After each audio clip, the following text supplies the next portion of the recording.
Bienvenue dans ce nouveau numéro dédié au patrimoine azuréen. Nous sommes entre Monaco et Menton à Roquebrune-Cap-Martin, une station balnéaire mais qui regorge de trésors patrimoniaux, des ruelles pittoresques, un château vieux de plus de 1000 ans. Allez, suivez-moi, on va remonter le temps.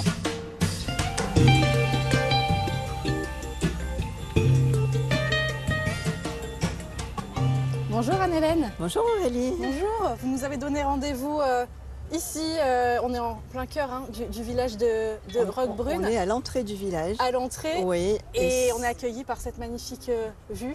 On peut faire pire. On peut faire pire.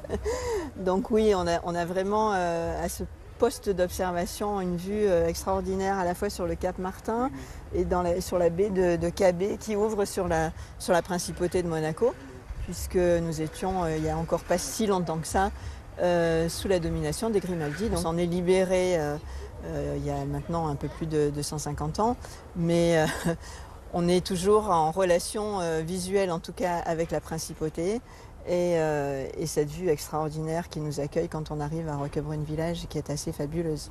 Là où on se trouve, ça existait déjà ou c'est venu après? Alors ça c'est donc c'est la place des deux frères. Donc cette place des deux frères, les gens se disent mais qui sont les fameux deux frères en question? En fait ce sont les deux rochers qu'on aperçoit là entre le château et ce promontoire. Deux rochers qui fermaient le village et l'ouverture a été réalisée fin 19e. De ce rocher qui est donc un amalgame de galets, de sable qui date du tertiaire, donc plus de 2 millions d'années du coup, et qui s'appelle le Poudingue de Roquebrune et qui est le rocher sur lequel tout le village est construit. Alors, on a une vue imprenable sur la Méditerranée. C'est vrai qu'on pense peut-être à tort que Roquebrune-Cap-Martin, ce n'est qu'une station balnéaire, mais ce n'est pas qu'une station balnéaire puisque ça regorge de trésors patrimoniaux. Alors, Roquebrune-Cap-Martin, on a des traces de la présence humaine depuis la préhistoire jusqu'au XXe siècle et des choses vraiment emblématiques puisqu'on a Le Corbusier qui a œuvré sur notre commune et donc la grotte du Vallonnet qui a été un microscope d'intérêt mais qui est aussi plus de 2 millions d'années avec des traces d'animaux qui est toujours en fouille. On a les Romains avec le tombeau de Lumone, on a la Belle Époque avec le Cap Martin, enfin on a des traces de la présence humaine sur des siècles. Et ici c'est vraiment un village médiéval. Alors ici c'est le berceau de la cité moderne en tout cas, c'est le village médiéval. On n'a pas d'histoire, enfin les sources historiques ne nous permettent pas aujourd'hui d'affirmer que le château, puisque c'est l'origine du village, soit du 10e, du 11e, du 12e. En tout cas, on a des traces palpables et vérifiables à partir du fin 11e, 12e siècle. Mais en tout cas, c'est le berceau de la cité et donc tout s'est construit autour de ce château que nous allons voir tout à l'heure. Voilà, on va le voir, mais juste avant, vous vouliez nous montrer un petit peu des petites curiosités dans ce village quand on déambule dans. Alors moi, j'aime bien dire aux gens, j'aime bien inviter les gens à se perdre dans le village de Roquebrune parce que on n'ose pas forcément s'aventurer dans certaines ruelles qui paraissent un peu sombres et en fait, c'est là où on fait des découvertes assez fabuleuses. Mais est-ce qu'on peut aller se perdre ensemble dans ces ruelles?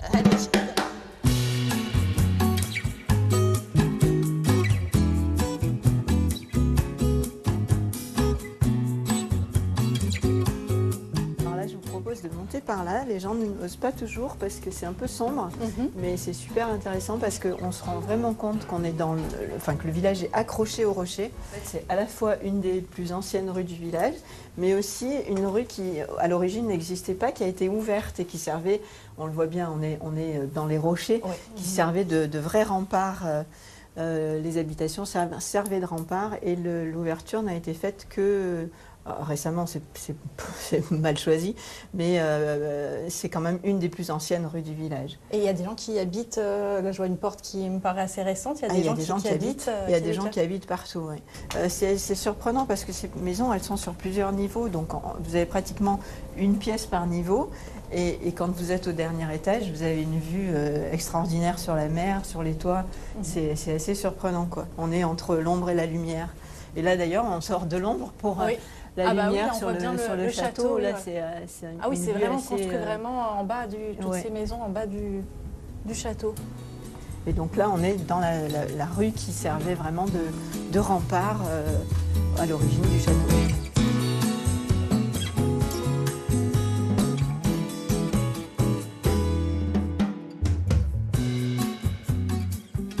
Donc là, on va passer devant l'impasse Scarouget, qui est en fait le lieu où a vécu Romain Gary pendant quelques années. Oui, tout à fait. Et donc c'est une impasse assez caractéristique des maisons du village, parce que donc sa maison, en fait, on est vraiment dans tout au une fond. impasse tout au fond, très sombre. Et puis quand on lit ce que Romain Gary a écrit sur Roquebrune, c'est vraiment l'ouverture sur la mer.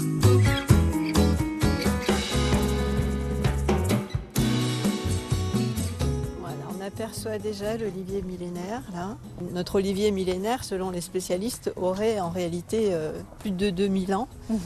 Et il a été classé l'arbre coup de cœur des Français il y a 2 ans maintenant. C'est un arbre qui a une grande histoire, on ne la connaît pas toute parce que plus de 2000 ans, c'est difficile à remonter le temps aussi loin. Mais en tout cas, l'histoire la plus récente qu'on connaît, c'est celle de Gabriel Hanotaux, donc début du XXe siècle, qui habitait la commune dans une maison pas très loin d'ici. Il aimait beaucoup se balader sur les chemins et il avait une affection particulière pour cet arbre jusqu'au jour où on lui informe qu'il y a des bûcherons qui sont en train de s'attaquer à l'arbre. Et donc on l'appelle au secours pratiquement. Et en fait, Gabriel Hanotaux, sans trop réfléchir, achète carrément la parcelle de terrain pour sauver l'olivier millénaire. Donc c'est grâce à lui qu'on peut aujourd'hui passer sous cette ramure impressionnante, puisqu'il a sauvé notre olivier millénaire. Oui, une fierté aussi, j'imagine, pour les habitants qui passent devant cet arbre à chaque fois. C'est un vrai témoin de l'histoire locale.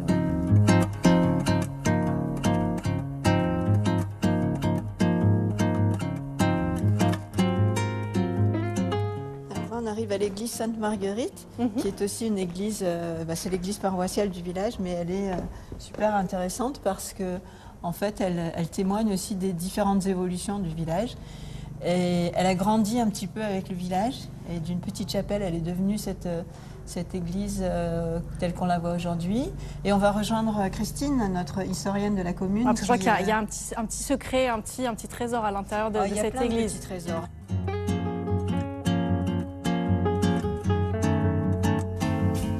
On va rejoindre notre historienne de la commune, donc Christine, qui a réalisé il y a peu de temps un travail assez conséquent avec les services du département sur un inventaire de cette église et qui a découvert des tas de secrets vraiment fascinants. Donc Christine vous allez me dire, moi j'adore les secrets, donc vous allez me dire tout ça. Déjà peut-être un mot général sur cette église qui date de quand? Alors c'est une église qui a été construite en plusieurs fois. Sous nos pieds, on a la première église qui date en fait du milieu du XVIe siècle. C'est une église qui est beaucoup plus petite que celle-là. Et déjà, l'entrée n'est pas du tout là où vous êtes entré, mais elle serait à l'opposé. Voilà. Donc déjà, on change tout. Et puis ensuite, cette église, elle va être largement modifiée, agrandie. Et aujourd'hui, on sait, justement, depuis qu'on a fait les inventaires et retrouvé les comptes de la construction de l'église, qu'elle a été reconstruite entre 1703 et 1735. Donc on a une église XVIIIe siècle classique. Ensuite, elle a été reprise au XIXe siècle, en particulier par le chanoine Granat, qui est un personnage ici éminemment important, qui est un bienfaiteur de la commune, qui va donc restaurer et qui va donc faire des choses très intéressantes qu'on va aller découvrir ensemble. Moi, je vous suis. Alors voilà, donc ici, le chanoine Granat va remettre en place un certain nombre de choses, les autels, etc., toute la décoration. Mais le morceau de choix que nous avons redécouvert, dont nous avons redécouvert l'utilité et l'usage, c'est ce tableau. C'est le jugement dernier, si je dis pas voilà. de bêtises. Et ben voilà. Donc jugement dernier, c'est assez incroyable de le retrouver ici à Roquebrune-Cap-Martin. On a fait un petit pont au Vatican. Oui.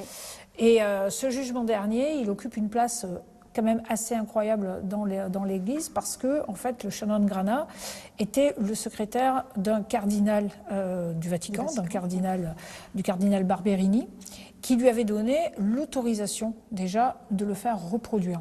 Et cette copie, en fait, n'est pas seulement un tableau, elle fait partie tout un décorum d'une machine théâtrale qu'on appelait donc à l'époque une machina barocca, et qui donc date en fait de l'époque de la Contre-Réforme, au moment où on veut ramener en fait les gens dans le droit fil de l'Église catholique.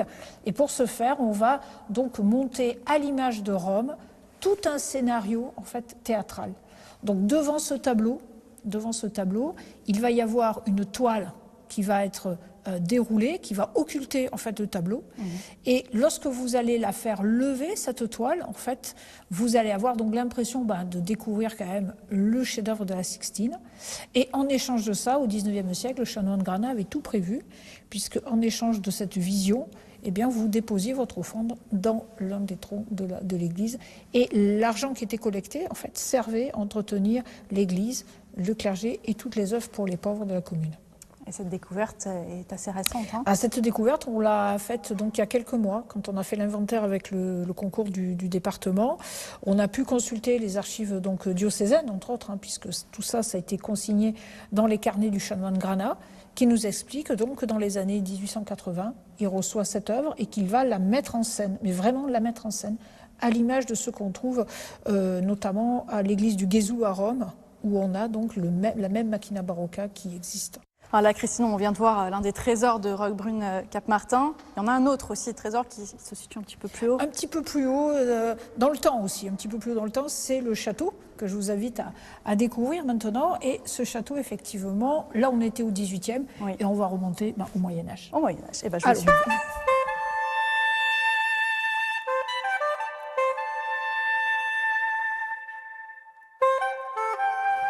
Alors Christine, est-ce que l'entrée du château se faisait par ce chemin? Alors effectivement, elle pouvait se faire par ce chemin parce que ça, c'est une des voies d'accès en fait à la ville. Ici, il faut imaginer que de ce côté-là, c'est la campagne, pas de maison, très peu. D'accord. Et de ce côté-là, en fait, on a presque la muraille de la ville. Donc là, c'était la muraille. Exactement. Et en fait, ce sont les maisons qui font muraille tout le long. Et on accède ainsi, finalement aujourd'hui, au château de manière aussi très particulière, parce que nous aujourd'hui, quand on veut rentrer dans le château, on y rentre en fait par la muraille. Par la muraille, d'accord. Ce qui est très original, mais peu évident à l'époque. On se serait bien gardé de commettre cette erreur.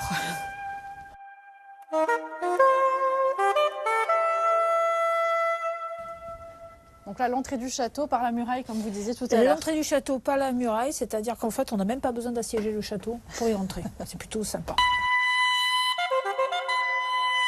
Ce château, de quand date-t-il? Alors, j'ai entendu parler de Xe siècle, époque carolingienne. Quelle est la vérité? Alors, la vérité, quelque part. On est effectivement certainement sur un château d'époque carolingienne parce qu'on a la tradition le dit. Maintenant, après, quand on regarde le bâtiment, on est plutôt sur un château XIIe, XIIIe siècle, dont les restes nous parlent de cette époque-là.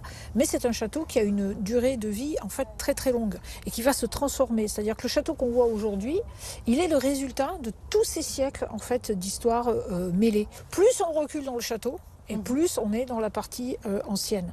Et ce château, en fait, c'est ça sa spécificité, c'est qu'il accumule en fait des strates historiques. On est effectivement sur une position en plus qui est très particulière, qui domine en fait, et donc qui est très précieuse à une époque carolingienne où on a besoin de ces positions dominantes. Et donc on peut penser tout à fait qu'on a un château premier, qui va effectivement s'installer là.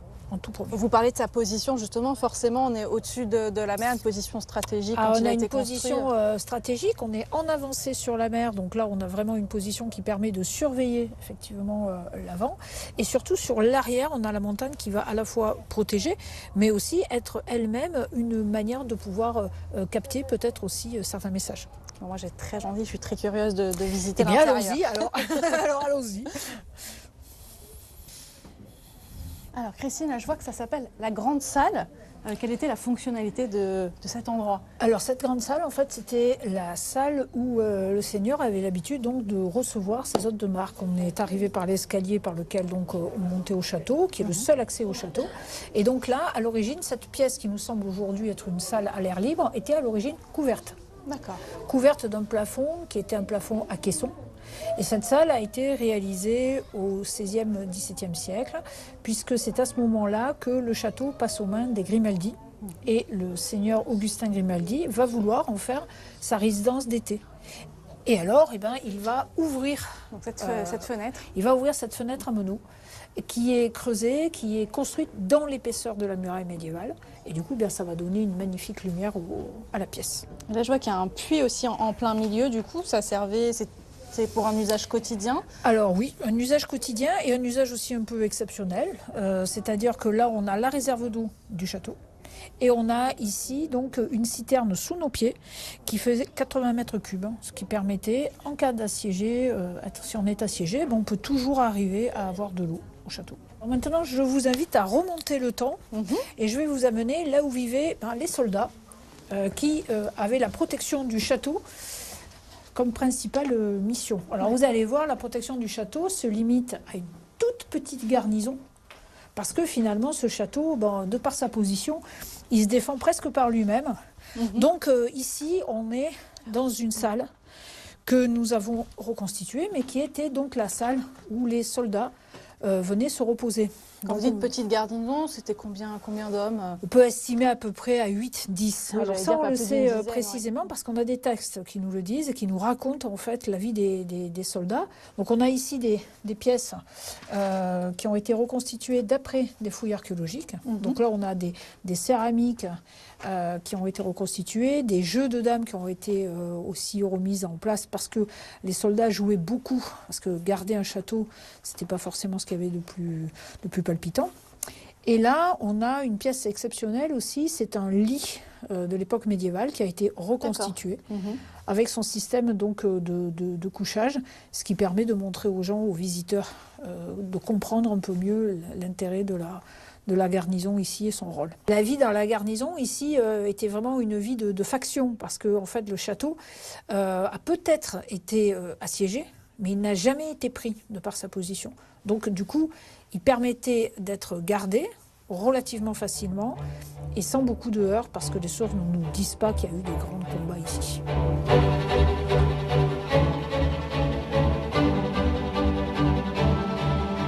Donc Christine, on va prendre un petit peu de hauteur maintenant? Ah oui, on va prendre de la hauteur. Christine, la vue était déjà magnifique un petit peu plus bas, mais alors là, c'est l'apothéose. Là, c'est l'apothéose. Là, c'est l'apothéose. On est presque au sommet. Hein. Il y a encore un tout petit niveau au-dessus de nous, que nous, on appelle la vigie. Mais là, en fait, on prend pleinement conscience de ce que c'était, de l'utilité de ce château. Enfin, à l'époque, ce n'est pas le seul château, même actuellement. Pas du tout. En fait, lui, il a une position stratégique parce qu'il est en avance sur la mer. Il est en avancée, en balcon sur la mer. Et donc, il va servir aux autres de vigie pour les prévenir. Et il est intégré, lui, en fait, il est à la tête d'une quinzaine de châteaux. 15 châteaux qui remontent complètement dans l'arrière-pays. Ces châteaux, pour communiquer, ils n'utilisent pas des pigeons voyageurs, ils utilisent des signaux de feu. Et donc, on a des tours de feu qui peuvent être dans le paysage et qui vont transmettre les messages d'un château à l'autre. Et donc, celui qui tient le château de Roquebrune, en fait, il tient toute la barrière, toute la scène frontalière qui permet donc de signaler tous les dangers et donc d'écrire l'histoire de la région. Alors un château qui peut se visiter tout au long de l'année, Christine? Tout au long de l'année, ce château se visite puisqu'il est ouvert 7 jours sur 7 aujourd'hui. Et donc, on a tout à fait la possibilité de venir le découvrir en famille et de découvrir aussi, donc, à l'intérieur de ce château, une balade qu'on a mis au point qui s'appelle une balade dans les pas d'Augustin Grimaldi. Balade interactive qui permet aux gens de comprendre l'histoire du château à travers des reconstitutions virtuelles que l'on peut télécharger sur son téléphone. Merci Christine en tout cas d'avoir été notre guide. Ça a été un plaisir.